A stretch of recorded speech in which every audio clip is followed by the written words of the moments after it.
Well, I know this. I'm going to take those 4 letters that I received, and I'm going to go through all of them, and based on what they shared with us, we're going to make decisions to move forward.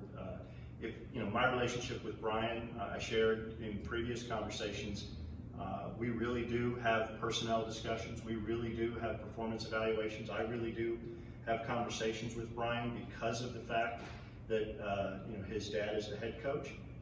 But beyond that, again, we'll take anything in those files and we'll react to them based on what were in those letters and react to them based on what's in those letters. How can you say you're not going to fire anybody if you don't know what's in the file yet?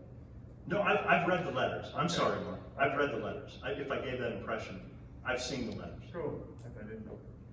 Gary, do you believe there was systemic racism in the football movement? I'm not an expert in what systemic means. Did we have a culture that was not fair? Yeah, I believe that. I'm not ready to use a term for it, but we have to have an environment where everybody feels like they're being treated fairly and equitably, and we've learned that wasn't happening across the board. So what gives you confidence in staying leadership and fix that?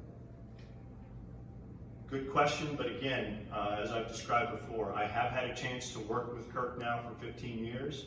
So that's a starting point. I've watched him make changes when he's needed to make changes during my time. I've listened, and we've had several conversations about his desire to change.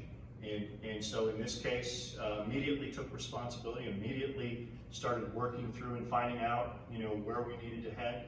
And then, as I mentioned at the outset, I believed this would be the case, but I was very pleased to see that the conversations with former and current players confirmed what I believe, that Kirk is a leader that can move forward with this program.